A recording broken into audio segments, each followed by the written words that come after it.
You know what? I got it, Shinoda. I got it. I got a nickname for you. Okay. Andy. I got Zando. it. All right. What do you have? I'm not telling you. Oh, Jesus Christ. Okay. All right. I'm kind of I scared. wrote it now, down but- for myself, bro. All right. All right. Okay. All right. I don't know what that was. Please don't leave that in. Bro, I got it forever now. I can use it wherever I want.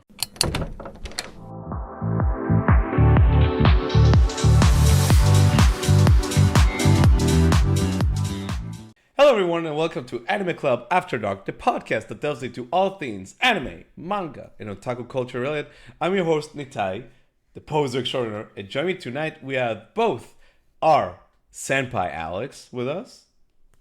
What a beautiful duang. Indeed, what a beautiful doing. And also Do you know what it is, though? Do you know what today is? It's What a Gureto today daze. Oh, Gureto daze. Well, we gotta have so many more bad Ingurishu in this episode. And aside from us, we also have the best hairline in the game, Chinoda, with us. The best hairline. What do you do?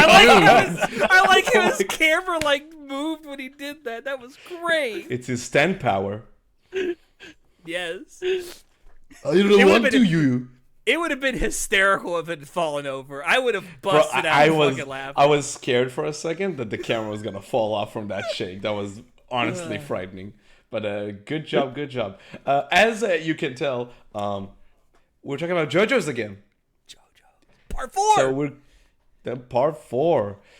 Uno, dos, tres, cuatro. Right? Diamondo is unbreakable. Right. So Let's we go, continue our- boys. One of the best parts ever. Oh, we'll get to it, bro.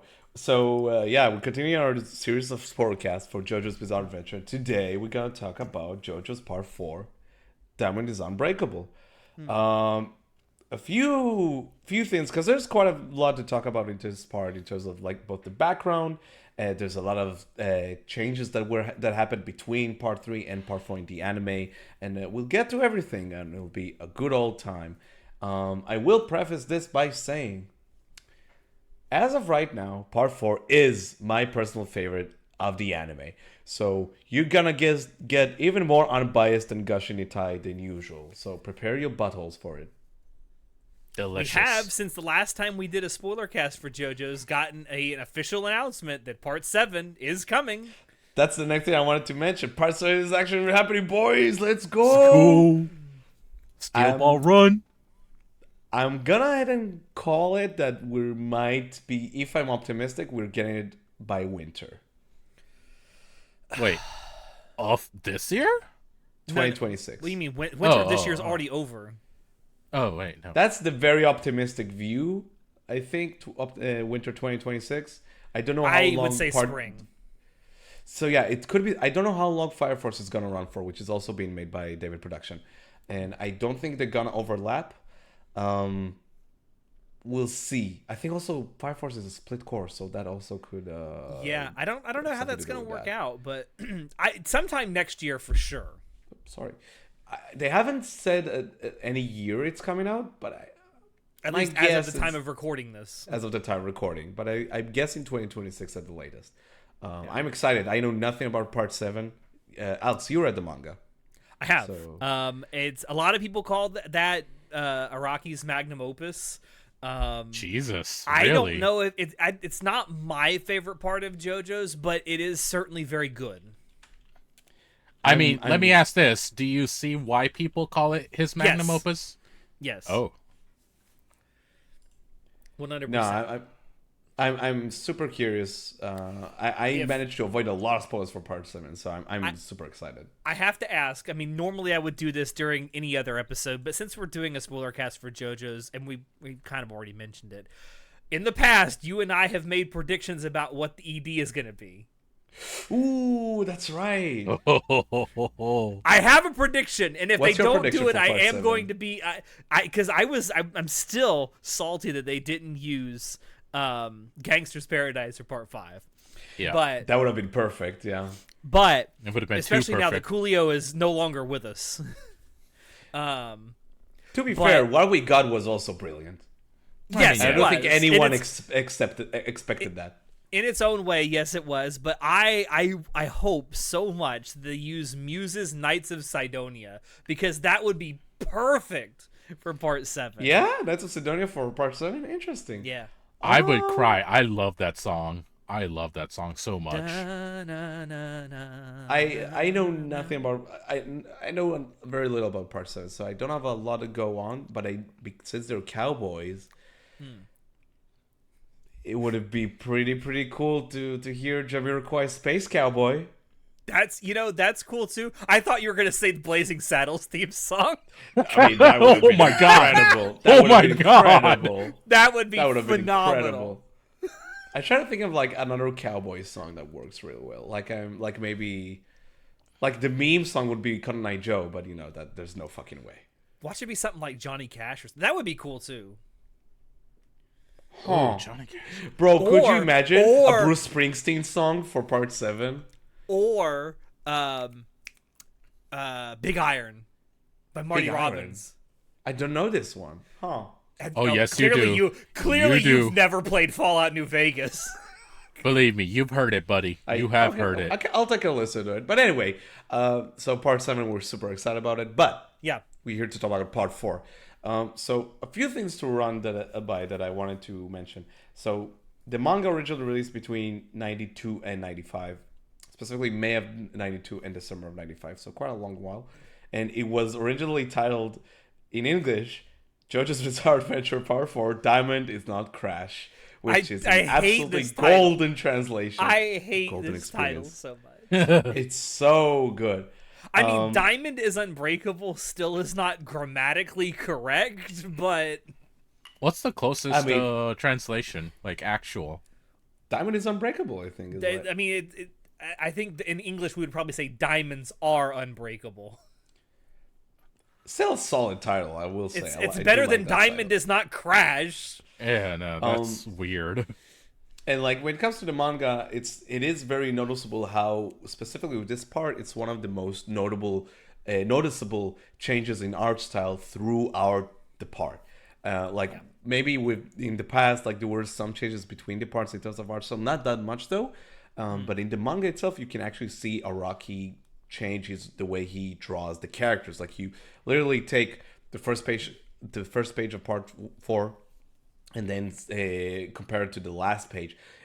Way different art style. Like the way he approaches the characters. Like at first they're still really bulky, like still as bulky as like the characters in part 3, and then by the end, Would you like to? Yeah, show the This example. look at literally- that piece of meat.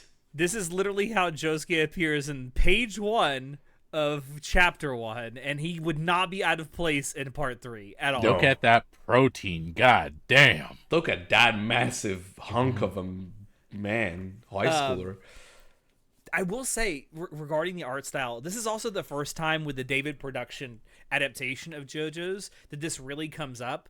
And this it's this way from this part going forward, that David production has opted to start out every single adaptation with the art style and character designs of how the characters look at the end of each part, not the beginning. Interestingly enough, though, like I think with part 4, they went for something that's not like exactly as the manga turned out to be. Like they have the funny noses. They're a bit more soft. They're a bit more softer than the manga. But I remember I caught up to the anime at around like when there were like 10 episodes of part 4, and I remember when part 4 started airing, people were very concerned about the art style. And we'll get to like the anime adaptation, but I will say off the bat, I love the look of part 4. I do too. Adore the look of the show. It's, in my opinion, it's the most unique looking parts of JoJo.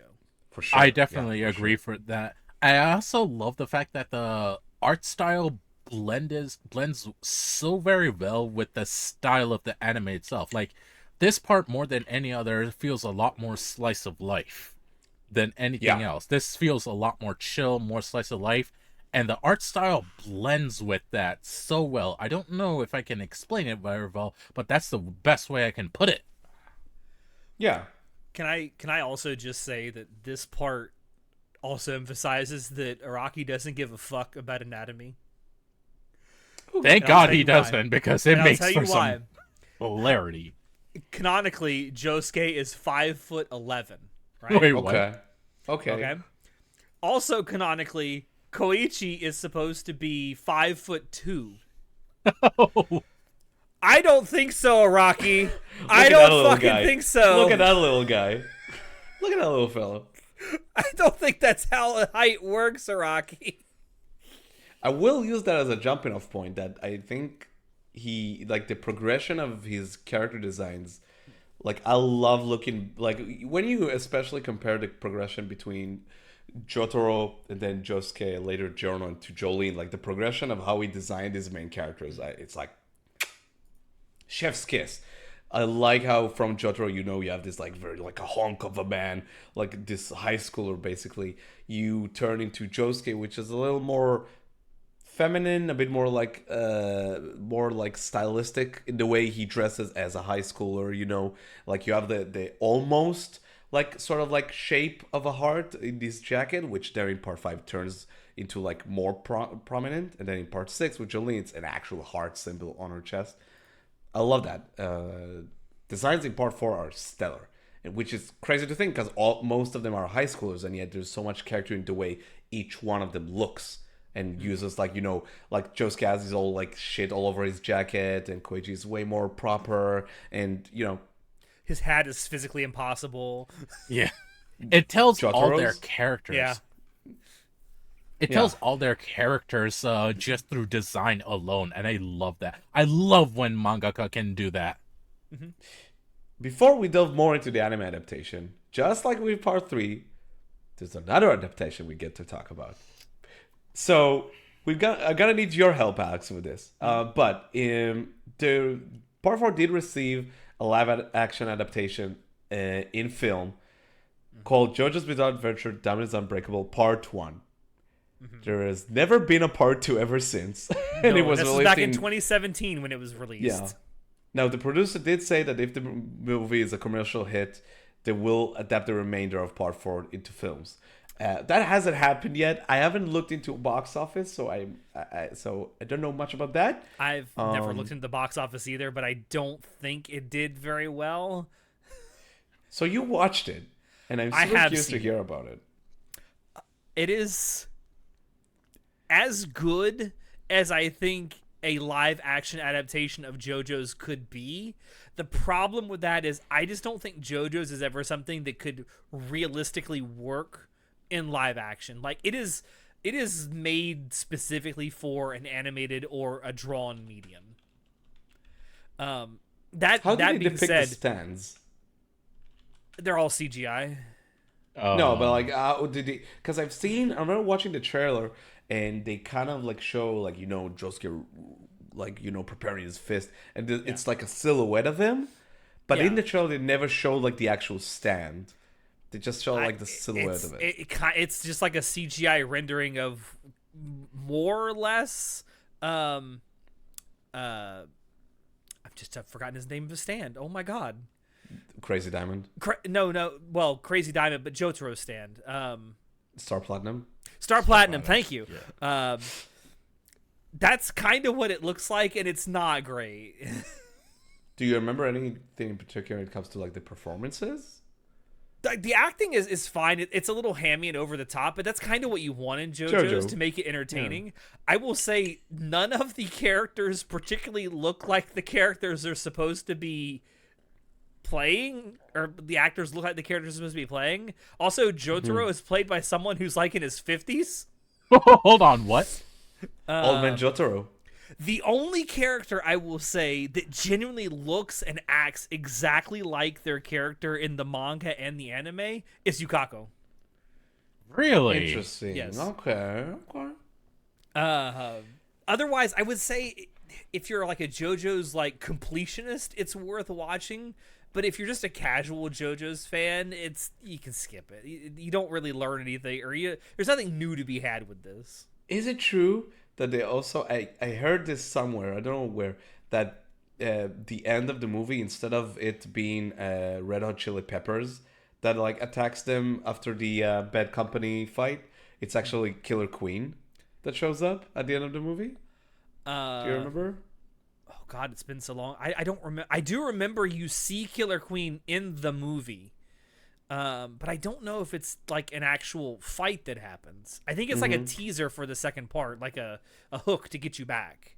I remember hearing that somewhere where they changed pretty much to that it's not Red Hot Chili Pepper at the end of the movie. I wouldn't expect there to be more of this movie series.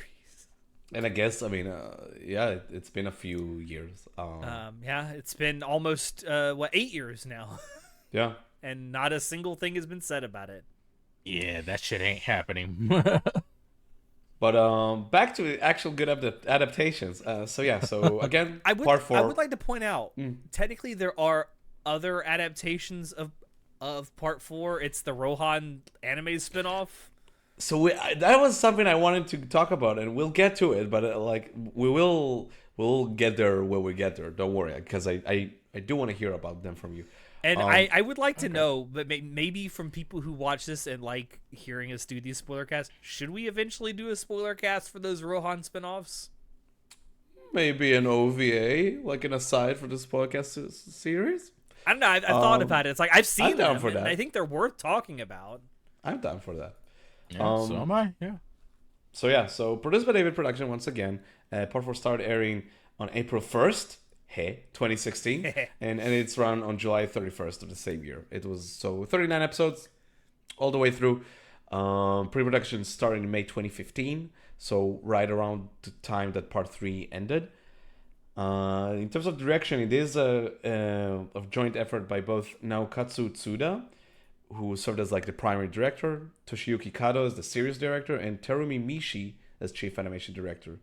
In terms of designs, we got both Terumi Nishi and Shunichi Ishimoto, both co-heading that department.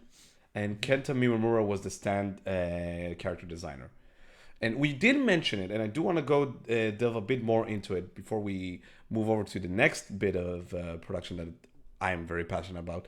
So the change of art style didn't only reflect on the characters, but also background. The background art in this show is like super unique when you talk about JoJo as a whole, and you see that when it comes in terms of the color palette. Like people beam about it all the time, like the sky is yellow, but it's true. It's like very pastel colors Very. for everything in the background, weird. like background art. What was your guys' reaction to it? Do you know when what it you felt first like noticed to it? me when I saw that? Was if you've ever seen like, I won't say like old school, like really original, like Batman or Superman comic books, but you know how they used to like the background art in some of the old comic books was like an afterthought. It's yellow. So That's true. They put very flat colors on everything. That's what it reminded me of. Honest to God, first time I saw it, I remembered this. I thought I pressed something wrong on my remote and turned it into colorblind mode or something. I was like, the hell's They pulled going the on? Simpsons on you. Yeah. So I went into my TV, just like played around with it, and I'm like, oh no, it looks like this. Sat down, started watching it, got used to it immediately. I didn't care after that. I just thought, I love okay, it. cool. Weird background, like it's cool. I got used to it so quickly, it wasn't a problem for me. Do you know what? Someone said this one time, and it like really hit me. It's like the backgrounds in JoJo's Part 4 look like they're straight out of a Wes Anderson movie. Oh my god, To I some can see extent. that. And Yeah. it works so well because like part 4 is also like it has like Araki talks about it a lot, how there are like horror influences throughout JoJo. There are like horror influences, but also in part 4 there's like the suburban horror of like, oh, everything seems okay, everyone's having their own everyday lives, but there's like there's like a seething underbelly beneath it, or like something like you getting like no one talks about. Araki talked about that in an interview. He's like, he wanted to make like the horror of everyday life. Yeah, The horror and living it's in your own brilliant. neighborhood. By the way, a lot of the quotes and stuff we pulled from interview for this episode, I want to give a major shout out to the JoJo fan wiki, where they compiled a lot of his interviews together. Yeah. Disgusting amounts of information. Good job, guys. The JoJo wiki, the like quote unquote official JoJo wiki, which is the one we use a lot, is JoJo's Bizarre Encyclopedia, and they do absolutely phenomenal work on there. They find so many primary and secondary sources, and they footnote everything. So yeah, so Araki does talk about that sort of aspect of a suburban horror, and I love that, and I love how that reflects in Morio, because Morio, the town where Part Four takes in, is almost a character in itself as much as like Yes. everyone else in the cast. Like, you know, you Oh. get to live in that town and see like all these like landmarks and new landmarks that are created, and That's it's that to me, I don't know I how it is love for that. you two, but one of my favorite things in fiction in general, not just like anime or manga, is when the setting feels like a character. I love that Yeah, shit. yeah, I think that's genuinely why this is one of my upper favorites in terms of JoJo's this part, because like you're not going place to place. You are sticking to a town, and like that town has a personality. Like there's places in that town, there's places that you go to, you see consistently, and you start caring about it. You start caring about this town, and I love that about this place. literally every now and then they like would walk past Angelo's statue. It's like, yo, Angelo. Yo, Angelo. Like, and I love that. I love all the landmarks they add. I love how throughout the show you get all these moments of like the characters hanging around because they're just a bunch of high schoolers and they're just like, you know, chilling, and you get the sense of this is a living place. And I also the, love the fact that for David Production went and got a license from Pepsi to put that goddamn Pepsi sign in the final, like, I think it's the that's next to last amazing. episode. That's Holy amazing. shit. And also like it works into like the that whole aspect of like the town being a character of itself. It also works into something that I personally, while watching JoJo and like while finishing part three for the first time, I remember being kind of like bummed how apparent the sort of formula of villain of the week is. Yeah. And the moment you take that formula and you spice it up with a setting that you live in, it gives like the brilliance. One of the brilliant things I love about part four is it takes the villain of the week formula and adds very simple context. Yes. All of these are just fucking people in this town who, because it's introduced in this part of like stand users are attracted to each other, who just like find each other through their like shared thing of being stand users, and it Yeah. changes everything completely in terms of like the pacing of the show, the feel of episode like to episode, and it, it's such a simple change, but it helps so much with it not feeling like a, oh, just, you know, villain of the week. It's like the context adds so much. Yeah, like when you got, like with part three in particular, when you got the villain of the week where you just go into new places, like the old Western wagon train. It's like, okay, you solved a problem in this one town, but then like we don't have any context for why this person got the way they did and how Yeah. they got there. All we know is we show up and they're bad. Yeah, and that was it. But now, With this, like, it's all people Yep. that have lives and have lived in this And town. they keep coming back, and you still keep going and see that it's like, oh, this fucking asshole. Oh, you're here again. What are you up to now? And also, you get the added benefit is you get a lot of foreshadowing that wasn't necessarily in the original manga. You have that one scene where early on where the gang is like walking in somewhere, and it cuts to the coffee shop, and you see Rohan fucking like, you know, like handing his manga chapters to his editor. It's like it adds so much to the atmosphere of the town. It feels like a lived in there's place. And that- so much background context that adds on, and it builds up to later. It's so fucking cool. I want to point out that, yes, this is an example of how you actually add to an adaptation by not doing a straight one for one. Because if they had, there would have been none of that foreshadowing in the anime. Because there is some foreshadowing in the manga, but nowhere near the kind you get in the anime adaptation, and certainly not the type that you get. Like you mentioned, there's a scene early on where if you look in the background, you see, you know, Rohan just kind of going about his daily business. If you pay attention, and this is one of the few parts of JoJo's, in fact, one of the few anime I would argue that genuinely will reward you with repeat viewings, because you'll notice stuff in the background that's actually foreshadowing stuff to come. There's like at least 3 episodes of JoJo's before you're properly introduced to Kira that you actually see him walking in the background. in the background, it's brilliant. It's so good. And I mean, even the opening scene of the season, where you see like like the whole like Mori Mori Mori Mori Mori Mori, Radio. Like you have that scene, and then and you see like the whole like someone's making breakfast and stuff, and oh my god, it's a severed hand. Yes. That's anime original. Yes. And they already like serious? start. Yeah, that's not in the manga. So in at an all. interview, Araki mentioned that like that scene was something they added in to like, because at the time he didn't know where he was going in terms of the villain of the part. And then when they made part 4, they put in the effort to like put foreshadowing and like set the stage proper, and it's so cool. By the way, the radio stuff is also anime original. Oh, that's Speaking so cool. of, I love speaking of- Mario Radio. Bro, speaking of Mario Radio, the soundtrack for this part, what a banger!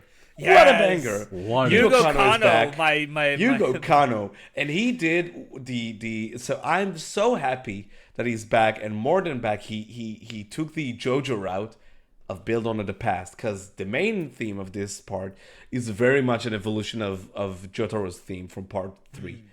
And I love that shit. I love the progression you can hear when you go from part 3 to part 4. And I love the diversity in the soundtrack of this part. Like, in terms of, like, it's like some tracks are way more heavy and they're more like, like, oh my god, we're ready for a beatdown. And some of them are really chill, just like the Mario Show radio track. And they're just like, they tap into that sort of like suburban life really well. Yeah. Can we talk about the OPs? Because there's 3 of them. Which one? There's 3 of them, and this is the first time they weren't done by Kamikaze Doga. Yeah, they're made in-house by David Production this time.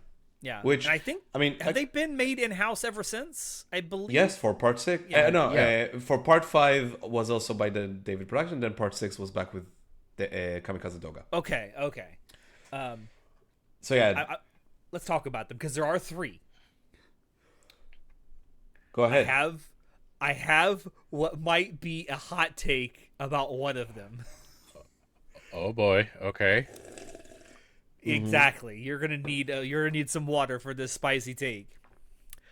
Chase is not a good JoJo's OP. Oh my god, we're not having this But- conversation. Buddy. Get out of here. But it is a good Banger. OP. Banger. It is a good OP. It is just in terms of JoJo's OPs, it feels the most generic. But it's so appropriate because the section it covers is so much darker. Eventually, Again, I agree with that, but I'm have saying you read that the lyrics of the song, bro? It's brilliant. It's so good. I am just saying that I can see I actually that haven't. same. I can see We'll get to that.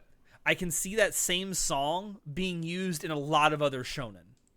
So, real quick to set the stage. So, we're jumping around, but Chase, the second OP for part 4, was performed by Bata. So, basically, when you look into the lyrics of the song, it talks about this guy who notices this like external like force disrupting his peaceful everyday life, and he's trying to chase it away from his life because it's ruining his life. And you realize this song can be interpreted both from Kira's perspective and Josuke's perspective, because both of them are like being like just trying to protect their own version of what their peaceful life is in the town. Obviously, Kira, One of them's trying to has chase away something, the other one's trying to chase someone that they're after. Yeah, and it's brilliant. It's so good, and it's a banger. I said it again. I'm not saying that it's not a good song, and I'm not saying that it's not thematically appropriate. I am saying, at least visually, it's not that impressive compared to the other. You know why? So I can take someone saying like the song itself is like it's not a JoJo song at all. It's very different from most of the JoJo songs. Visually, though, I think in terms of like the foreshadowing and the direction the OP takes, I think it's brilliant. Like you have so many cool nods and moments and like directorial like bits of pieces. Like the actual like beginning of the OP, you have this like section where it cuts through like some of the characters like having their everyday lives, and it intercuts with Kira cutting his fingernails. And you have this one moment where you have Okuyasu, Shigechi, and one of the other characters like in the field, and Shigechi is throwing like bread for the birds to eat. And then it cuts to Kira cutting his fingernail. And if you if you mix both images, the line where the cutter is cutting the fingernail is right on Shigechi's neck. Oh my god. It's brilliant. It's fucking brilliant. I'm There's not so much saying to dig it's into this OP. I'm not saying it's a bad OP. It's a great OP. I just don't feel like it's a great JoJo's OP. Tonally, it's very different from most JoJo OPs, but I think it's very appropriate. I think it's justified in going that route. Now, Crazy Noise in Bizarre Town, banger, absolute fucking banger. EDM version or classic version? I will say I like both, but if I had to choose one, I would say the classic. It's the best. But I like the fact that they went with the EDM version during the Red Hot Chili Pepper fight. Again, thematically appropriate. Yeah, it's cool. With a villain that has a stand that utilizes electricity, that made a lot of sense. What was that, Shinoda? No, I was just gonna agree. Like, fully depending on context, and that's what it is. Also, it's cool that you get to see. If you're asking me away from JoJo's, like just listening to them, which one do I prefer? It's the classic. Okay.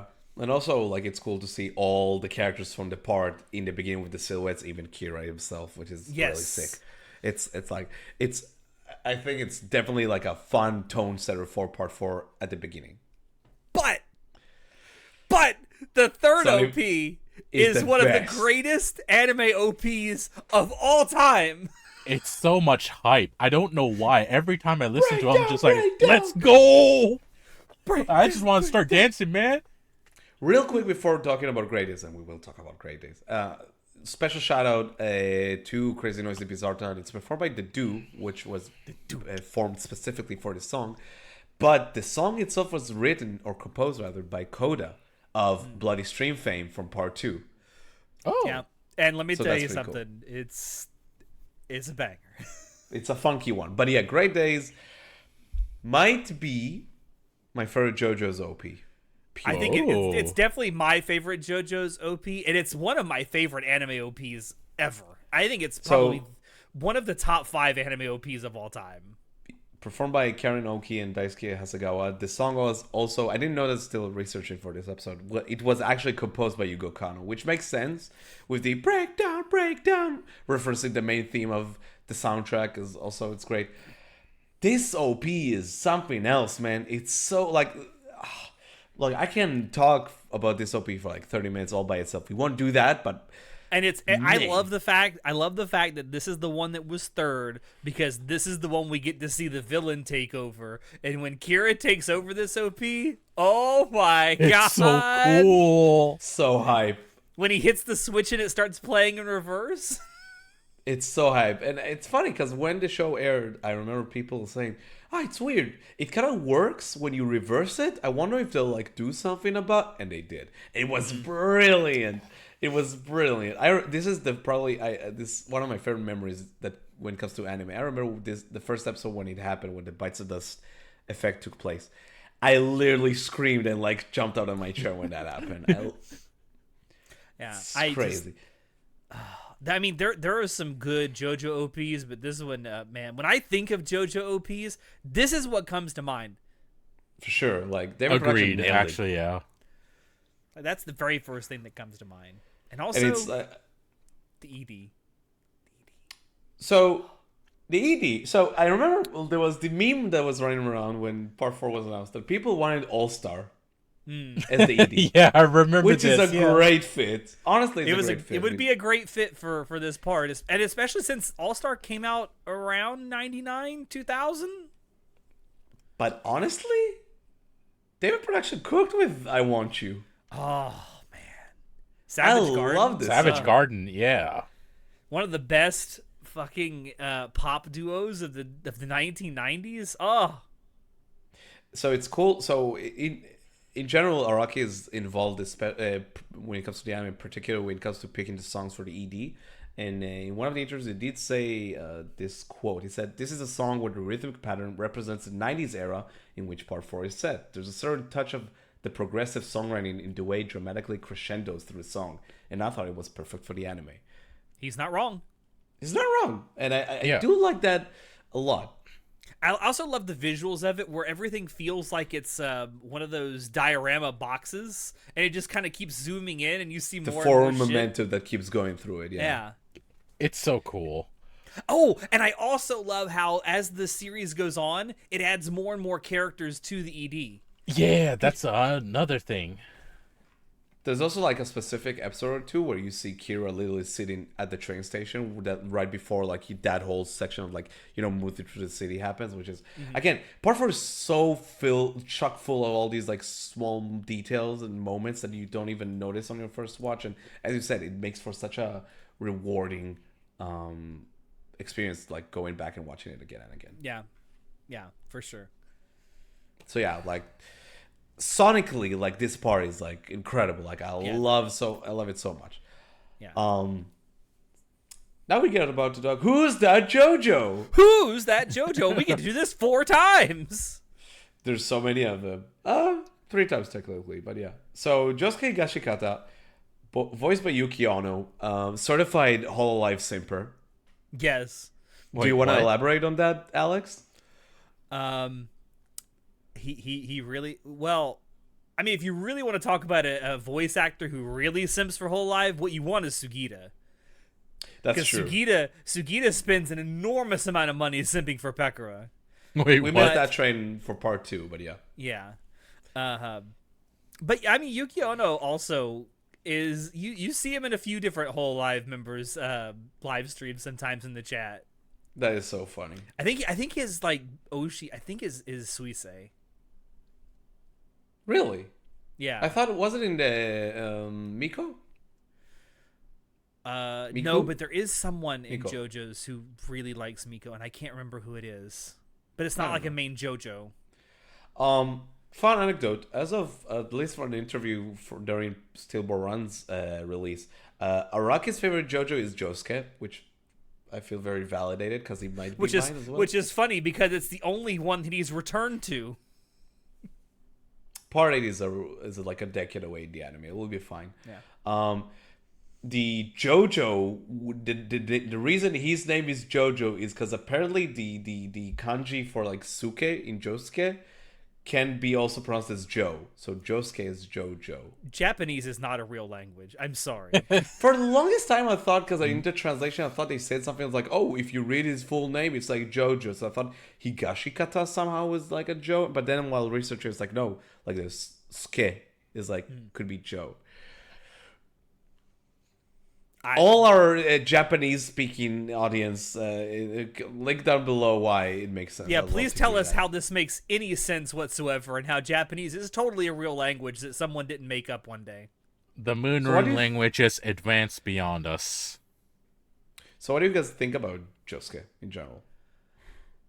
I think he's a fun guy. I like him. He's a little bit of a prick at times, but like I think that's what makes him fun. Inspired by Prince, apparently, by the way. Yes. Who also was a major prick. I like Josuke. I can't say he's my favorite JoJo, but I like the fact that he starts out as like this sort of dickish kind of guy, but he softens up over time, especially like when it comes to his relationship with Koichi. I think it's less he's a dickish guy, but more it's kind of like a sort of like the persona puts up of being a delinquent, because like the brilliant of his character is, you know, his stand is Crazy Diamond and his ability is to fix and heal stuff. So underneath that persona of him kind of sort of putting on of being a delinquent and being like, it's like, huh? You know, being like a jerk and whatnot. He's like a very soft guy. He's a very like, you know, genuine, like good, like healing person, which is like really cool. Crazy Diamond, great stand name. Great stand name. Phenomenal stand name. Also, one of the few stand names where I actually don't mind its localized name. Because its localized name is Shining Diamond. I think it sounds cool as well, honestly. I don't think that's bad. There are some bad ones. There are some really spicy lady. I will say, like, I do think though the Crazy Diamond, like, again, I'm a Pink Floyd fan at heart, so maybe that's the thing. But man, it's such a good name for a stand, you know. Yeah. Great song. there's some really great stand names in general throughout part 4. But yeah, and the design of Crazy Diamond, like it kind of harkens to Jesus Christ. Which one? Star Platinum. Gee, I don't know why I have such a hard time remembering that name. It's a it really kind good of harkens progression to it. between them. It kind of harkens to it in its design, and it kind of gives you that sense that maybe these two stands are related in some way. To some extent, yeah. But I like how it's funny how they go about like showing it's like, oh, he's not necessarily as quick as Star Platinum, but it's still really strong. But I love the mechanic of like him healing and fixing stuff and the way throughout the part, and it's like not stated outright, but I like how he learns to use that power in more and more creative ways, like with like, throwing powers and like returning stuff like shards back, fixing spaghetti. Bro, all you need to do is punch the spaghetti. It's easy. I'm gonna fix that spaghetti. Bam! Bro, can we? I think it's very safe to say that stupid. like Let's Go to an Italian Restaurant might be one of my first standalone episodes in anime, period. It's certainly my favorite standalone episode in JoJo's, like by far. That whole Italian restaurant like episode is just chock full of, number one, some very quotable lines. some of the most quotable lines in JoJo, but also it's just so ridiculous, and it's a great breather episode between what comes before it and what comes after it. Definitely. Honestly, that episode could be used as a arc episode of like, yeah, this is the chill episode before we ramp shit up again. Yeah, it's that's honestly like what a good like episode is, Shinoda. Honestly, like if we would have taken, if you would take one episode to showcase to someone JoJo's is actually like the still JoJo, I think it would be this episode. I would say if you want to show someone what the humor of JoJo's is like, definitely. But even fucked up parts, like you got Okuyasu over here, the dumbest ideas, like fucking scratching all his dead like skin off his arms, like whoa, I'm healed, and then you have all the shit that's happening in the kitchen where it's very much framed like a horror movie. Like JoJo always had a dark and fucked up side to it, and I think you get a bit of it in this episode. Yeah. Also, great stand name for Tony as well, Pearl Jam. Pearl Jam, so good. Love Pearl Jam. I mean, and that's the charm of part 4, like coming across all these weird stand users and locations in Morio. Yeah, for sure. Also, something that's cool about part 4 is that we get, once again, more than one JoJo. Who's that other JoJo? Jotaro Kujo is back, voiced once again by Daisuke Ono, with a very different look. Very different. And also, another unique thing in JoJo's, the older Jotaro gets, the younger he looks. It's so stupid. I like this design way more than his part 3 design. I agree. I think this is actually... I think, because you see him again in part 6, I think this is the best he looks. This might be my favorite design of Jotaro, for sure.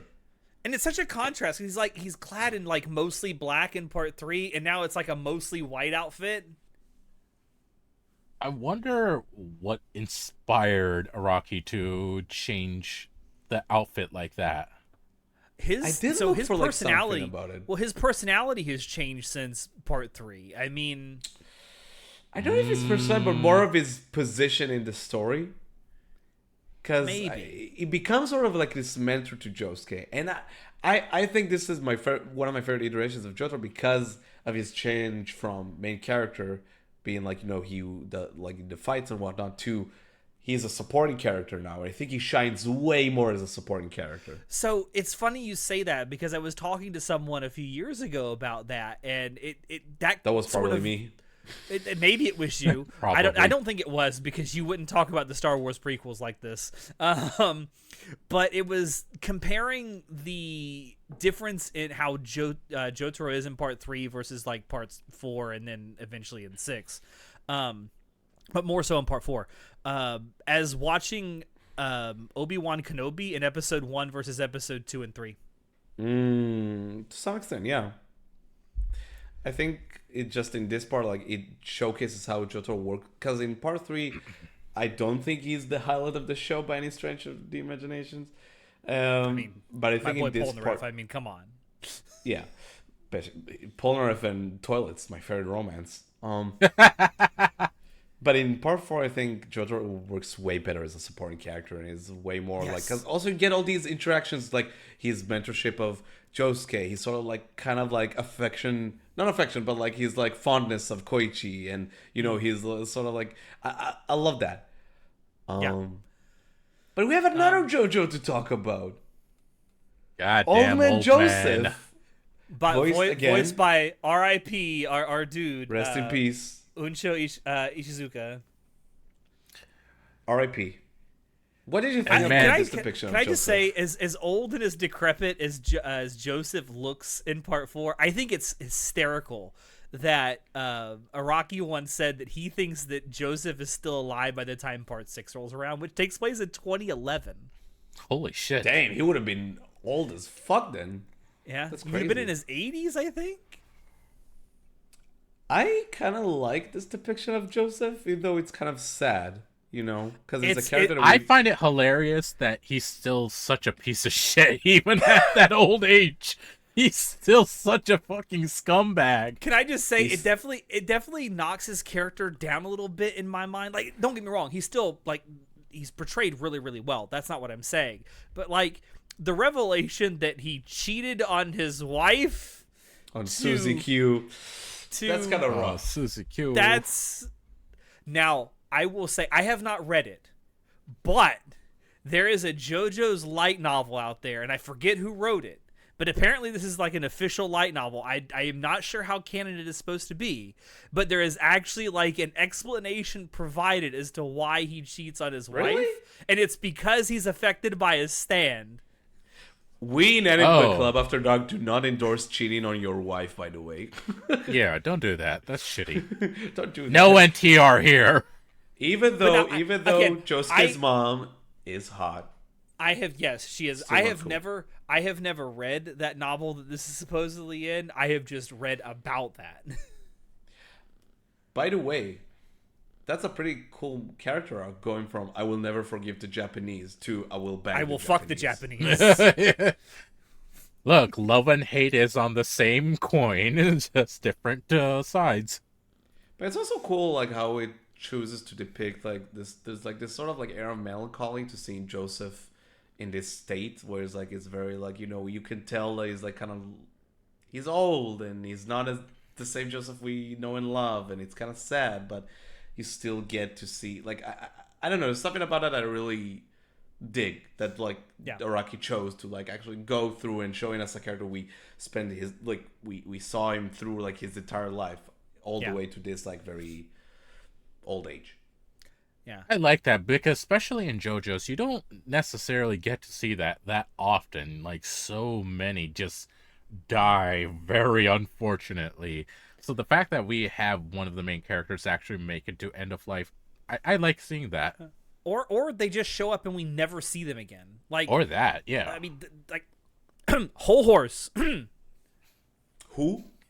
Exactly. Also, like all like that, like the whole interaction between him and Josuke, and that sort of like small arc of like them. Oops, sorry. Like bonding again as like father and son.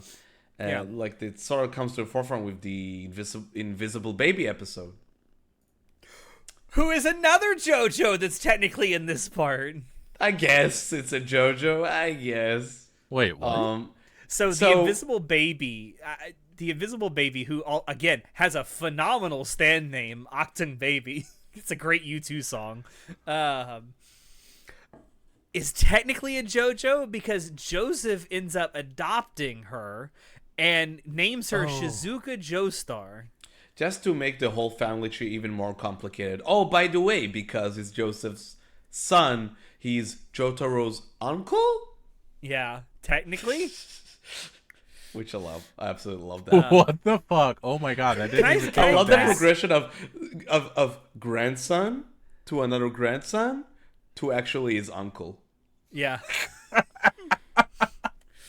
It's gonna get even more weird than here. Can I say something? Because I wish that the whole thing with the invisible baby would have eventually come back around. Not necessarily in this particular part, but I wish that the invisible baby should have shown up again at some point. And I think it would have been phenomenal. I think it would have been phenomenal. Instead of having Jolene come out of nowhere to have Shizuka be the main JoJo of part 6. I guess, but I mean, I'm kind of glad that like Araki didn't pigeonhole himself into like, oh shit, no, I have to do like I'm okay with how there are threads that he's okay with leaving behind, you know, like I'm okay with that. But I love how there is art that I don't know if it was like ever endorsed by Araki, but there was some art that was made a few years ago about what Shizuka would have looked like at like 18 years old. Because Shizuka is a fan name, right? Like Araki never references her like that, right? That I don't know. I don't think he ever referenced her like that. I think that's like a fan thing. I don't know. I'm pretty sure. I'd have to look that up. And I love how this episode feeds again into like this sort of like everyday aspect of JoJo Part 4. Like you have all these like, oh, today we go to an Italian restaurant. What the fuck's going on there? Oh, today we found an invisible baby on the side of the road. Oh, today we fought 2 rats. Which also leads... It is an official name. I just looked it up. It is an official name? She was not given a proper name until several years later after Part 4's publication, where it was officially documented in JoJo A Go-Go, which is an art book. I see. But back to the point. So like one of the things I love about Part 4 as well is because Part 3, again, first time we were introduced to stands, and we got a lot of good fights, but a lot of kind of vanilla fights. And in Part 4, you can see how Araki as a writer, like, just, like, locks in and just, like, polishes the stand system to a mere shine. You know, it's incredible. Yeah. I mentioned it in our Part 3 spoiler cast. I felt like that Parts 1 and 2 are where Araki learned to walk. In Part 3, he learned to run. And in this one, he learned to just... sprinted, bro. Sprint. Like one of the beauties of the stand system is because it's not like based on like any physical abilities for the most part. Like as long as you use like the whole shtick of, hey bro, look at this useless power I got. Now watch as I ruin your entire day with it. And it's brilliant. And you see that with it's like, okay, so Jotaro start plotting, oh, it's like invincible, it can stop time. Well, when you put a ranged poison rat against him, that kind of makes things a bit more sticky, you know? And I like the way we investigate more of that, of what this system is capable of being in terms of like a shonen power system, right? Yeah. And by the way, I want to point out, you said it in Part 3 how it was weird that like animals could have stands. In Part 4, there's a rat with a stand. Bro, in Part 4 you have a cat. Weird. Bro, in Part 4 you have a dead cat that turns into a plant. What are you talking about? But that rat that has a stand has the most appropriately named stand name. It's just Rat. Just Rat. Just Rat. Wait, what's your favorite stand name for Part 4? Oh. Just the name. I mean, Crazy Diamond is really good. I love Killer Queen. Killer Queen. Is so it's good. so fucking badass. It's so badass. I'm going to say it, though. My favorite stand name is probably Heaven's Door. Heaven's Door is a great stand name. It's also a fantastic stand. I also just love how every time he uses it, Rohan just, like, hams that shit up. Heaven's the Door! Speaking of Rohan, I love how Rohan, in general, this, like, cast of characters in Part 4 is... amazing. I love all the like the members, like the Morio gang, you could say. The Morio squad, sorry. Yeah. I love like all the members. Like I love how, and again, how it explores different sides of like the power system, because like Okuyasu, he has the hand which can basically erase anything that he touches. And it works because it's the guy who uses it is an absolute dummy. Like the show acknowledges like, oh, like he's absolutely OP, he's broken. Like, but if he ever realized how broken he is, he would rule. Because he's so powerful, but he's actually, like, because it's a dumbass. Like, yeah, he's just dumb. But you have Rohan, who is incredibly intelligent, but maybe doesn't have the most powerful stand, at least from the perspective of like fighting. But he uses it very well. He uses it very intelligently. Yeah, it's good shit, man. It's good. Like, again, you see that in every other like you have Koichi, which I remember watching part 4 as it aired and being like, oh my god, is this another Smokey character? Is this guy gonna be just kind of annoying?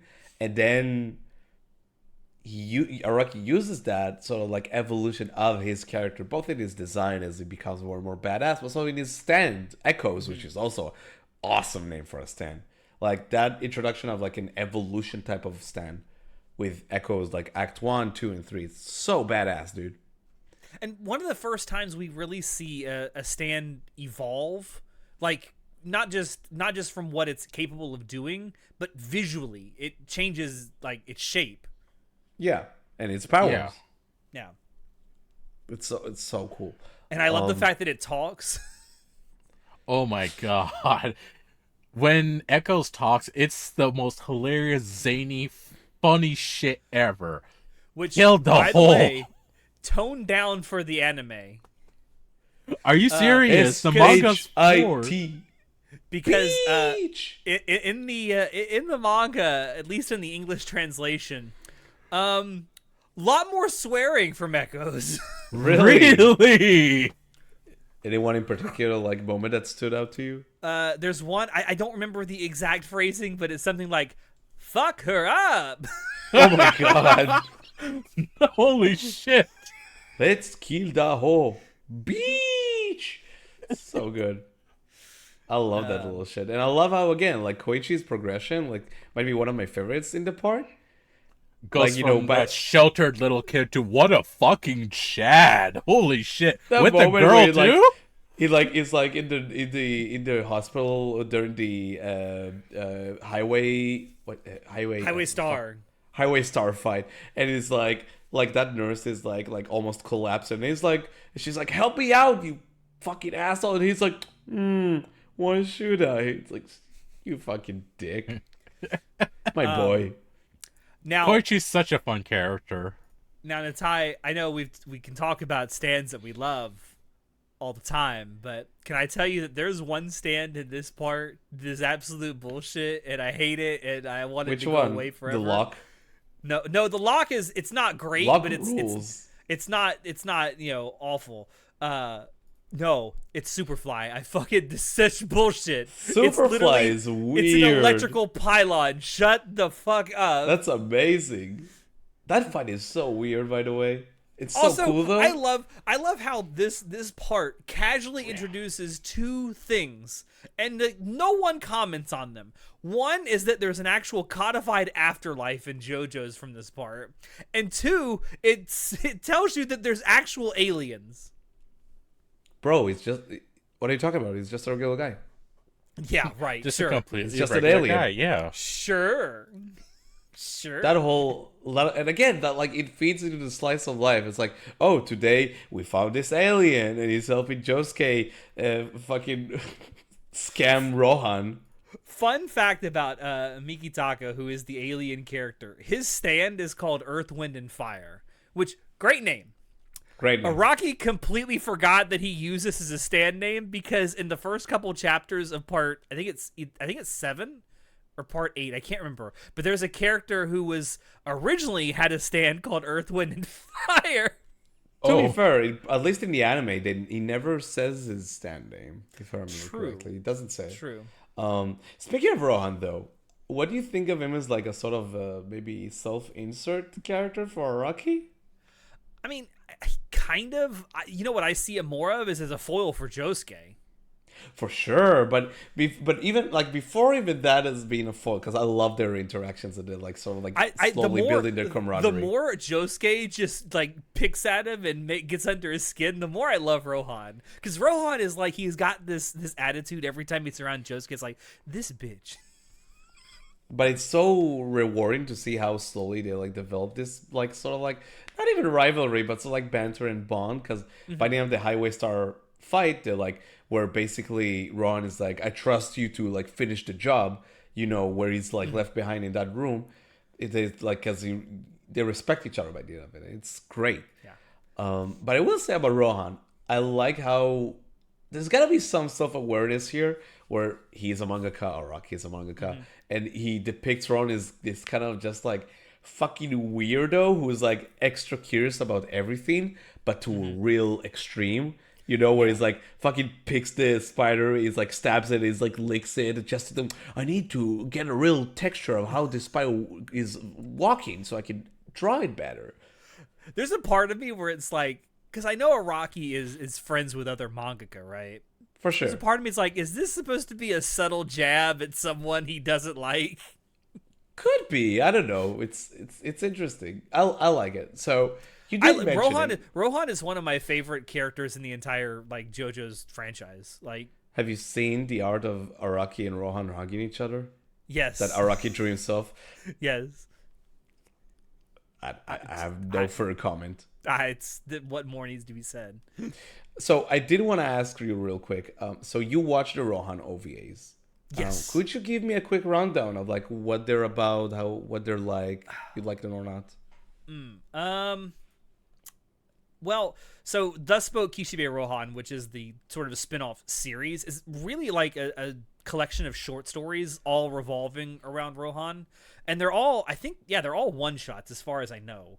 Because I've never actually read the manga that they're based off of, because the manga that they're based off of hasn't gotten an actual official English translation yet. Unfortunately. Right. They really should. But to be fair, Viz has been doing a phenomenal job with these hardcover volumes. Those hardcovers are beautiful. I haven't watched the OVAs yet of Rohan, so that's why I'm trying to think of a way to describe Neither have I. I'm trying to think of a way to describe. They're like episodic, right? They are very episodic. Trying to think of a way to describe them without spoiling them. I think one of them is about like a neighborhood that seems like it's out of space time. Okay. Like it's stuck outside of space time, and he's trying to figure out why. And then there's it's very out there. All of them are out there in their own way, and they're very different. Like this would not work as like a long form story. None of them would work as a long form story. I don't. I do plan on watching them eventually, because I do think we should talk about it in the podcast. But there's like this OVA series that spoke Kishibe Rohan. Also, it's produced by David Production. Maybe we should go circle back to it one day. One day I definitely think that we should. I'm really struggling to think of a way to describe these without spoiling them, because I know this is not supposed to be a spoiler cast for that. No, that's fair. I was just trying to get your general take on it, but I do want to mention that one of them though does take place in Italy. Really? Araki is obsessed, but that's for part 5. We do need to mention though, more than mention, we need to talk about the villain of part 4, Yoshikage Kira. Yes. What a fucking weirdo. Probably my favorite JoJo villain. Can you do the whole introductory like spiel? Oh my god, I did that once. I'm not doing it again on this episode, bro. God damn it. But he just wants a quiet life. You don't want to do it? You don't want to do it? Why, do you have it on hand? What are you fucking... I don't. Okay, good, because I was yes, scared. I do. Yes, I do. No. Never mind. We're not doing it. No, I'm doing it. My name is Yoshikage Kira. I'm 33 years old. I live in the northeast of Morio, where there are many villas. I am not married. I am an office worker for the Kamayu department store. Each evening I return home no later than 8 p.m. I don't smoke. I drink, but only occasionally. I go to bed by 11 p.m. and always get at least 8 hours of sleep. Before I lie down, I drink a cup of warm milk and do 20 minutes of stretching to relax my body. With that routine, I find that I sleep soundly all the way until morning like a baby. I awake with no fatigue or stress, and at my last checkup I was given a clean bill of health. I'm explaining so that you'll understand that I'm a person who wants to live his life feeling at peace. I refuse to create dilemmas or enemies that will disturb my thoughts and keep me up at night, worrying if I'll win or lose. And by maintaining that approach towards society, I have found that I can attain happiness. Of course, if I were to fight someone, I would never lose. Dude, it's so God damn. right on. What a great character introduction. Bro, it's so good. It's so good. And I love how you get to, and again, because it's always there. You always sense with all the like the suburban horror, you always sense that there's something up. Like we know about the murders, and it's like anyone on the street, like you just walk past by, could be this fucking killer. And then you meet him, and it's just this guy, this like fairly intelligent average person. Joe. Yeah. Really intelligent, just like office worker. And well, he has that whole thing with his character that's introduced. It's like he's got a whole shelf full of like third place trophies. It's like that's my favorite. That's my favorite characterization. But he wants to be like the person who's thought of as good, but not stand out. But he doesn't sound like in the pictures that he has with like his coworkers. He never stands out in terms of like his posture during those. It's like I love every bit of characterization that Kira has as a villain. Like and all like his weird shticks and weird things, like the part where they see that where he like keeps tracks of his like finger length and how that's related to his like stress and like his sort of like craziness going outside. So funny thing, apparently Araki in one of his interviews said that that's a real thing, that someone like he knows of someone that keeps track of his like fingernail length and like keeps them all in jars, and not because it's crazy, just something that he knows about. At least that's what he tells everybody, not because he's crazy. That's what he tells, yeah. And Kira is a fascinating villain because like that's sort of like sort of like goal of, he has his quiet life. He doesn't want any like hardships to come across. He doesn't want to like waste energy or like it's something that like it's kind of relatable. Yeah, I was gonna say it's kind of relatable, and it's very different from a lot of other JoJo's antagonists, right? And especially like the main villain. You look at like Dio in parts 1 and 3. It's like someone who, as not to be cliche about it, but has rejected their humanity and wants to take over the world in their own way. And then you have the Pillarmen in part 2, kind of the same thing. It's like they want to exert their will on humanity because they've been, away for so long.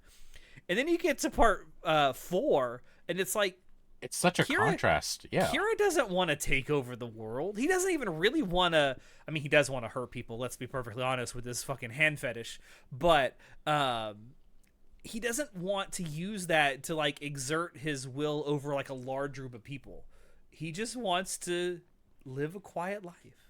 Yeah, it's so brilliantly done. And occasionally murder people. The way like he's portrayed is like this very like, just a very like normal, very like, again, average Joe. Yeah. But when that sort of facade breaks and you see him like actually getting cornered, and because it's very much like, we'll get to it, like the payoff of that, but like sort of his like survival instinct is off the chart. You see when that facade breaks, it's like actually like fuck, like shit's like not going well. Araki talked about it in one of the interviews that you found about how like he was fascinated by stories of serial killers in like the 80s and early 90s about how they all kind of follow a similar pattern, especially if they're like super prolific and have a high body count. That they're very meticulous and methodical when they first start out, and then something happens to break them, and they start making mistakes, and that's what gets them. They become too complacent in what they do. Yeah, but it also works like that sort of profile because, again, like a serial killer, like all the most notables, is super charismatic. It's very intelligent. Yeah, it's like... I love everything about this character. Like, he's fascinating. And also, he's like a great follow to Josuke because, Josuke is all about repairing and healing, and and Kira's power is about destroying. And that David Bowie core. It's crazy. I looked at the manga, and in the manga, it really looks like David Bowie. Yes. I'm shocked. I'm shocked that David Bowie didn't say, "Wait a minute." Maybe he was flattered. Yeah, he was flattered by the whole thing. But it's awesome. And again, Killer Queen, one of my favorite stands ever. That first introduction where you see him emerge from the shadows and with the skull face instead, it's frightening. Bro, it was straight up horror farming. Yeah. Yeah. I love that scene. I mean, it's kind of a meme now with the What a Beautiful Duang 2. But that scene where it just starts as a close-up on him, and you think he's just kind of admiring the town, and then you realize he's holding a sandwich. Oh, he's eating. Oh, it's a severed hand that's holding the sandwich. Oh! So you go from such a normal thing to what the actual fuck is going on moment. Mm-hmm. It's great. And again, his interaction, because all the interaction in this show, in this part, are so stellar. Like his interaction with all the other characters, like, you know, that whole chase sort of between him and Shigechi, because Shigechi is an idiot. It's like, oh, that's my sandwich. And Kira's like, fuck, I don't want to deal with this right now. But if he finds this, because he kept his hand in the sandwich paper bag, it's like, so you have all this section where it's like from the villain's perspective about this, like his cover is gonna get blown in any second now, and you sort of like have this cat and mouse game between him and Shigechi, and then slowly Josuke is in the picture and Okuyasu as well, and Kira's like, fuck, I need to somehow like save myself from this situation. I can't be caught. This is getting too, and you're getting stressed as well because you realize, oh my god, if they find him, you still don't know his power, but you're like, fuck, it's not gonna end well. Mm-hmm. And then when it is revealed his power, it's horrifying. Yeah, for sure. Brilliant. Absolutely brilliant. I also love the fact that toward the end you get to see him do like a shapeshifter thing where he becomes Kawajiri Kosaku. Yeah. That whole section of the part. And can I say you found a quote from Araki where he talks about where he got the inspiration from that. He gets the inspiration from that from a Philip K. Dick novel called The Father Thing. I have read it. I have read that novel. Okay. And it is almost exactly as it's depicted in JoJo's. So in The Father Thing, which is what he based it off of, it's about a guy who his body gets taken over by an alien, right? And his son is the only one who figures it out. No one else seems to be able to figure it out. And it plays out almost exactly like it does in JoJo's Part 4. And minus again, the stands. That horror part of JoJo is he's still here in terms of like the familial horror of this guy is not my dad, but he looks like my dad. And that whole introduction of Hayato into the mix of like uncovering Kira and like, you know, bringing him out to the light to be seen for all of his crimes. Like, we'll get like the Bites the Dust arc is awesome in the sense of like it's so stressful and so like it feels hopeless because, you know, so basically, and we can't jump in around, but like basically Kira's dad, who's a ghost now, don't worry about it, he has the stand arrow that he found in Egypt from Enya. Yeah. Which is like, by the way, speaking of, like, we talked about Chase earlier. You have that one shot where you see the suitcases and there's like blood coming out of them. One of them has like a picture of Egypt. Mm-hmm. So it kind of alludes to the fact that maybe in one of his travels to Egypt, Kira's dad found the arrow, and maybe, you know, that's sort of like connecting the two pieces. But anyway. Do you like how like the whole thing with the arrows? Because that was like only very briefly touched on in Part 3, and now we get like whole lore about these arrows. I do like how it's like a wild card type of situation with the arrow. It's like a whole different entity with like a mind of its own, like the One Ring from Lord of the Rings. I like that. Yeah. Or the Force in Star Wars. Yeah, and I like how that like development of it's like infused with Kira, and then it leads into his evolution. And then we technically get a Requiem stand before Requiem stands are introduced. Yeah. I genuinely like it. I was going to say, I genuinely like it because it is introduction and it's a continuation of the the plot of the world overall, because like we've seen them before, but now you're getting like this is what connects the world together and what really is a consistency that's going on forward, and I genuinely think that's cool. Yeah. We can, when we get to part 5, we'll talk about how the lore may have been bungled slightly, but just a bit. But yeah, but I love that introduction. I love that whole sequence of Bite the Dust. It might be one of my favorite parts, like in anime. Period. That arc is like it's a great arc. It's certainly one of the best frightening shonen how arcs. effective it is. Yeah, It's certainly one of the best shonen arcs ever, for sure. like a Groundhog Day, like a very twisted Groundhog Day in anime, and Yeah. it's done so well. And it's super dark, super violent. You know, it's funny because it does ostensibly involve time looping, and that's hard to write. Like, it's really hard to write compelling time loop narratives. Just ask Haruhi fans. But it's done really well because every time you see the stuff that you've seen before, you're seeing it from a different perspective. Whether it's a different character's perspective, a different physical perspective from how you're viewing the scene. Yeah, I mean, it's great. And I think And cinematically, that's really great.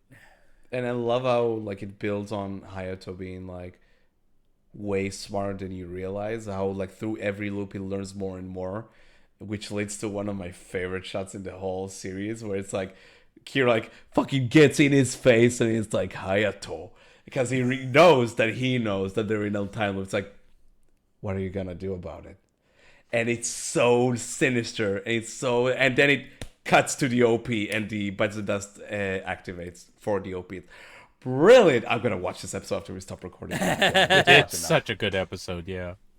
Can we also talk about how go ahead, because I was going to move I on will to say something very else. briefly while we talk about that like aspect of the show, I like how there's like this kind of very sad aspect to that whole change in the Kawajiri family, where when Kira shows up, that's like when Hayato's mom sort of like, it seems when Kira shows up to the house, like it's in shambles. Like it seems his wife like has no love for him, and they're all kind of like very separate from each other. She's And super then when depressed. she's super depressed, and then when like Kira, just he starts cooking, starts cleaning the house because that's what he does for himself. It's not because he cares about her that much. She kind of falls in love again for him, and it creates this very sad, very, I don't know if pathetic, but a very just depressing look at that like sort of relationship between Hayato's parents, And I always found that fascinating, that like that extra like layer that's added to his mom's character. It's a whole new dynamic, yeah. She only fell in love with him when she wasn't he was with the not actual him. person. When he wasn't him, Yeah. yeah. But yeah, what are Can you we about to also- say? Can we also talk about how Araki literally created the yandere character archetype? That's in part right. Oh my god, best girl, let's go. 4? Yukako is literally the first yandere ever. Love Deluxe is a great stat name. Shout out to Yes. that album, by the way. Oh, Sade. Oh, that's such a good album. Listen, not to be crude or anything, but that's fucking music right there. I'm not lying. You might say she's a smooth operator. Hey, yo.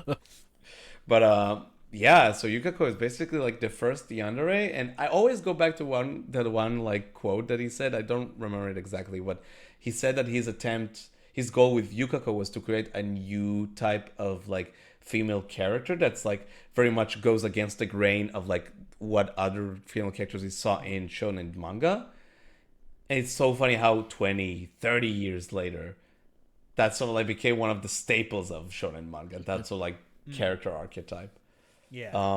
What I'm kind of torn if I like that she and Koichi get together, because it starts in such a fucked up way. Hold on. It might start in such a fucked up way, but man, my Koichi, he took a second look. He's like, hold on. I'm interested. Like, let's see what we're cooking with. He fucking Shadow of the Colossus that bitch, He climbs all the way around her. He said, let me slay this beast. And he did. Although I don't know if That's that relationship goes as hard as Koichi's and Rohan's relationship. It's different dynamics. It's so creepy how Rohan is so like into him. He's like all the time like, "Hey Koichi, come over here real quick." It's like like dragging him along the ear. I mean, look, that's just everyone recognizing Koichi's just a cool fucking guy. Everyone fucking loves him. Yeah. Yeah. So we covered a lot of this part, and I think we might start wrapping this up. So, like as always, like first of all, if there's any other point you wanted to touch on before I move to my usual spiel at the end. I mean, we've kind of talked about like the final fight with Kira. Like that's literally one of my favorite fights in anime. It's and so I cool. promised I would talk about this when we did part 3. All right. So since stands have been introduced, I mean, yeah, there was kind of a half-hearted attempt to link them with like an outgrowth of Hamon.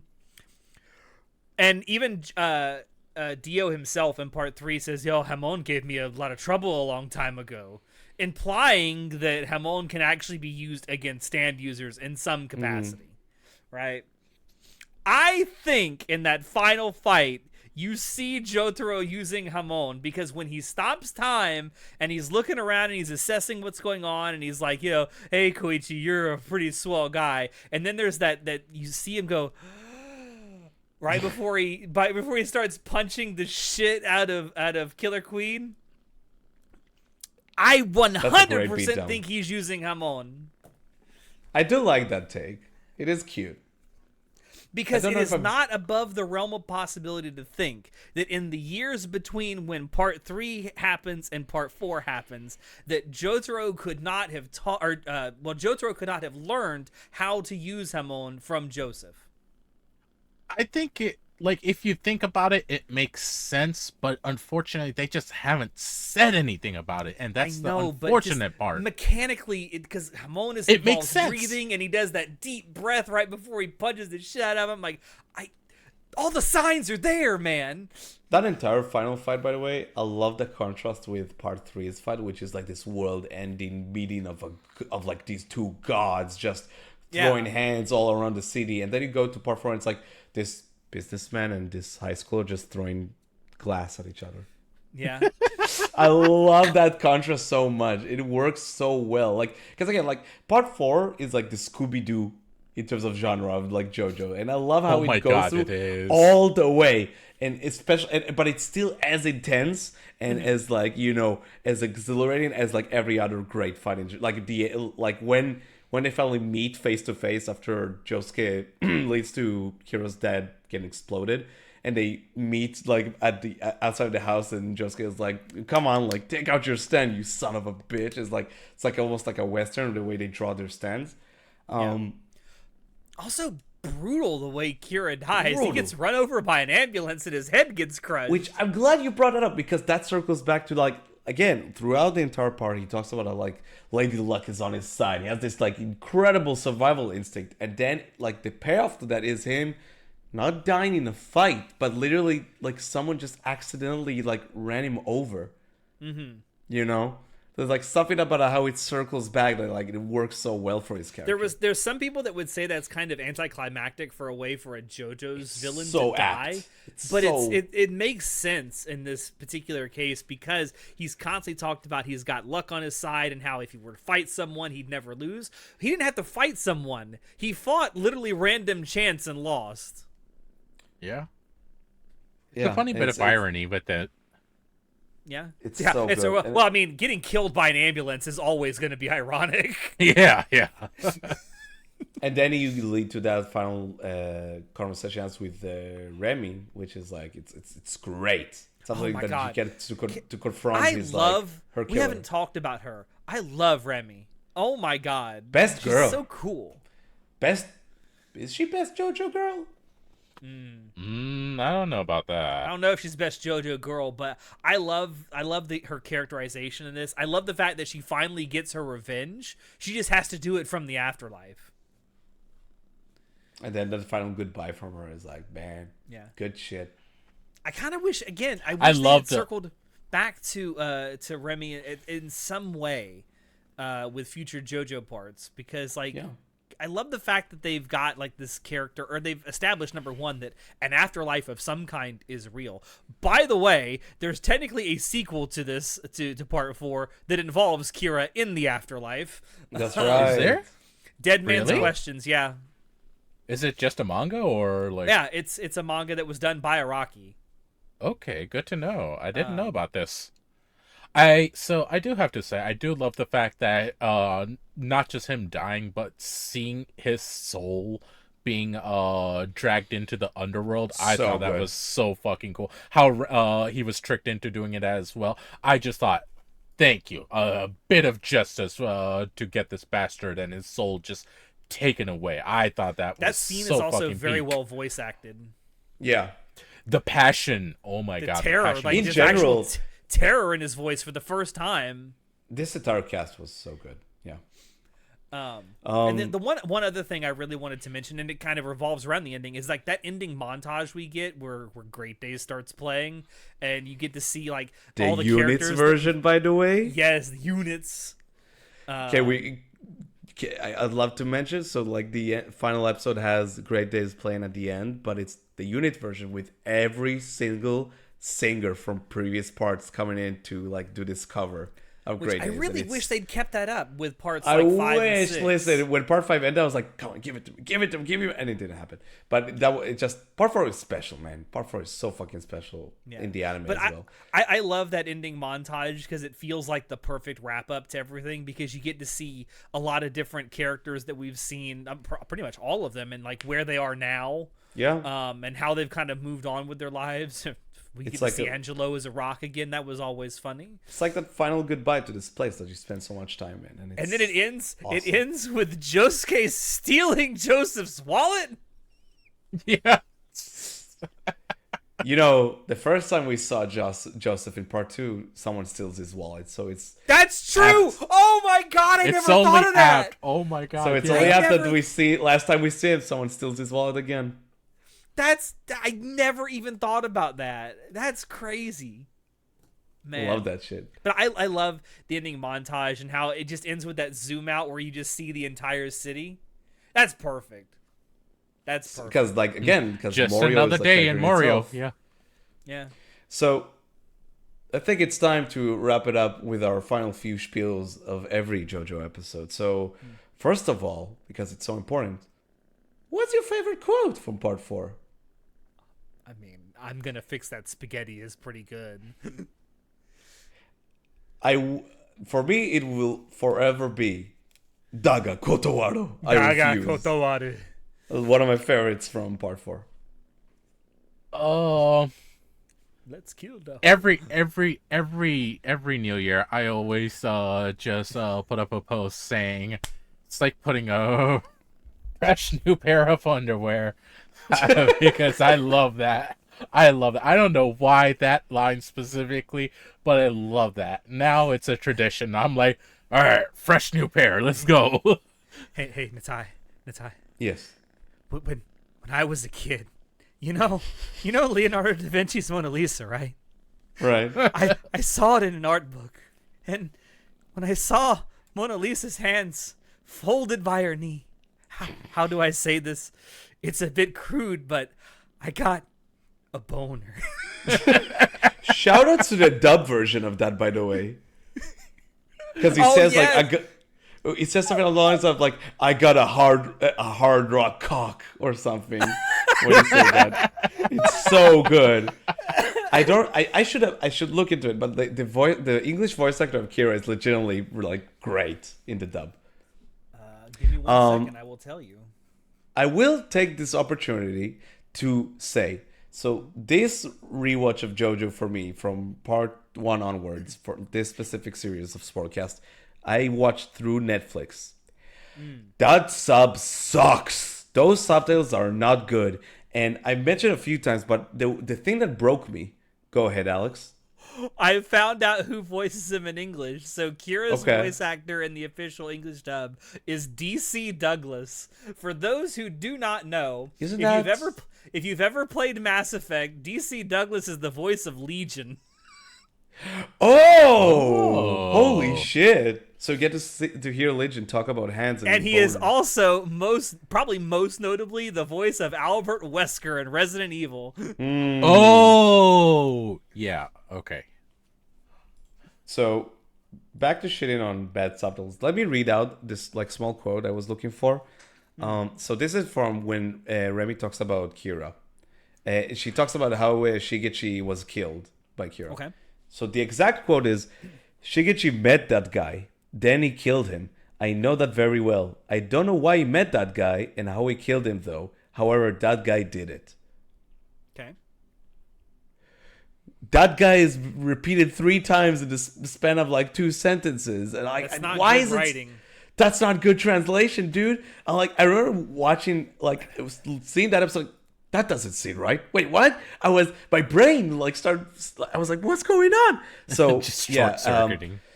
like, don't get me wrong. And again, like, show, like, we talked about it. The show looks beautiful. There's so many good moments of Sakuga, especially if you watch the Blu-ray version. But for the love of God, try to avoid this Netflix subtitles if you can. They're not great. Yeah, That's my I rant understand on having Netflix. limitations when you're doing like a dub because you try to get the lip flaps to match what's being said. You don't have that limitation with subtitles, so you should like be creative. Like, for the love of God, we talked about it during the last monthly dump. I didn't mention this, but I talked about this show. There's a show airing called Food. Jesus Christ, I've just forgotten what it's called. Food Food for the Soul. Yes. Food for soul, yeah. They literally have some creative ass subtitles in there, and they're using like Victorian era English, and I'm like, okay, cool. I actually have to go use a dictionary to watch this show now. Cool, that's fine. So yeah, so moving along, just before we wrap this up, what's your favorite fight for the part? I mean, the final one.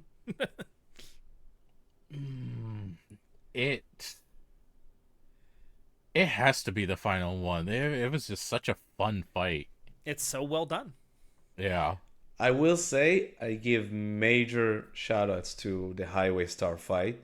That chase scene with Josuke breaking the motorcycle while riding it and fixing it back again just to not hit the civilians.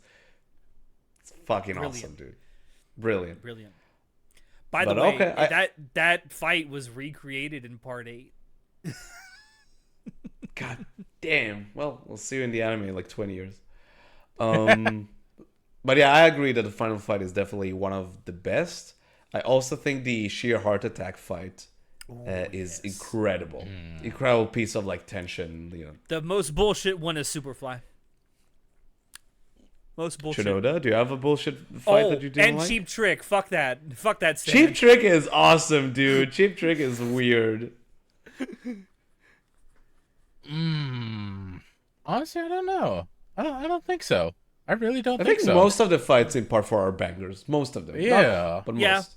There's a couple of stinkers, but generally they're all pretty good. Enigma fight was pretty sick. Enigma. Oh, that was pretty. So finally, how would you rank the parts so far, boys? Shinoda? Give me a sec. Go ahead. Okay, Alex, you go. All right. So far, I'm gonna say 4. I'm gonna go in order. So my most favorite to least favorite. It's 4, 2, Okay. 3, 1. Okay. I think I have the same answer as you. So, for now, yeah. 4, 3, 2, 1. Yeah. Oh, so it's literally just in reverse order. Okay. I thought. Yeah. Okay. Interesting. Fair. so I dig it. for you, this just keeps getting better. Yeah, for me, it just keeps on getting better and better. I just love it more as I go. Listen, respect with how gay Part 5 gets, I think it'll just keep going like that for Shinoda. Bro, for that I need a change of underwear. On New Year's It's New Day. Year's Eve. On New Year's, yeah. So that's Part 4. Diamond is Unbreakable. We did gush longer than I expected, but there's just so much to talk about with Part 4. And It's we a haven't fun even thing to covered gush about. everything. Like, we haven't even covered everything, but there's just so much to talk about. Next on the docket, I know Alex especially is excited for this. Part 5, Golden My Wind. favorite part of JoJo's Part 5. So yeah, it'll be great talking about it. So yeah, we'll see that on the next time. Be sure to maybe catch up with us and get ready for it next time we do it. And I think that's pretty much it for everything, if I'm not missing anything, right? I think we've Yeah, covered we should be everything good that to we go. really needed to. Yeah. So yeah, this turned out way longer than anticipated, but I hope you all enjoyed it. I enjoyed talking about this part very much. And I want to thank everyone for dropping in to watch us. Please don't forget to like, comment, subscribe, all that good shit, you know. And hopefully you enjoyed it as much as we enjoyed talking about this, right? Please check down below to find links in the Anime Club After Dark on Twitter, TikTok, Discord, all the other good shit that we're in there if you want to stay in the loop with us and hear more updates on what's going on with us, or maybe talk to us, you know, why not? We have merch store. We have merch, we have shirts. Maybe we'll do a JoJo shirt later on, Once like we did get, for Monogatari. we did a Monogatari shirt when we got kind of pseudo done with the Monogatari spoiler Sort of, series. yeah. So we got shirts, mugs, stickers, and more stuff that you can buy if you'd like. Thank you to everyone who supported us so far, especially with the memberships that's now on YouTube. Be sure to check that out if you want. And yeah, that's pretty much it. With that, I've been your host, Nitai, and we will see you all next time. Say goodnight, guys. Gureto daze! Gureto daze! JoJo. Yare yare daze. Yay.